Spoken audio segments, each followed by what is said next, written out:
మీరు గిట్లా అన్నారం బ్యారేజ్ నుంచి కానీ సుందిల్ల బ్యారేజ్ నుంచి కానీ చక్కగా మల్లన్న సాగర్కి నీళ్లు తీసుకొని వచ్చుంటే ఎస్ మీరు అనొస్తుండే ఏంది కాళేశ్వరం నుంచి నీళ్ళు వచ్చినాయని చెప్పేసి.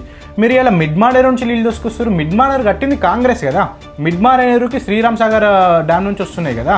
ఆ ప్రాజెక్ట్ కట్టింది మనం కాంగ్రెస్ వాళ్ళం కదా. ఎల్లంపల్లి కట్టింది కాంగ్రెస్ కదా. ఈ కాంగ్రెస్ కట్టినవన్నీ నేను కట్టుకుంటా అని చెప్తే మరి నీకు ఏం బెనిఫిట్ అవుతుందో నాకైతే అర్థమవుతలేదు. తప్పైంది క్షమాపణ అడుగుడు మానేసి ఇవాళ ప్రజల ముందుకు వచ్చేసి నా గోస అంటే ఈయననీకి ఇక్కడ ఎద్దిపప్పలు ఎవరు లేరు. Telangana people are way matured then your thinking these days. కూరగాల పెట్టి కూరంతా నేను వండినా అనే తోడ అయిపోయిన వాళ్ళు మనోళ్ళు. ఉప్పేసినోడు ఏం కావాలి, కారం వేసినోడు కావాలి, కూర తయారు చేసినోడు ఏం కావాలి.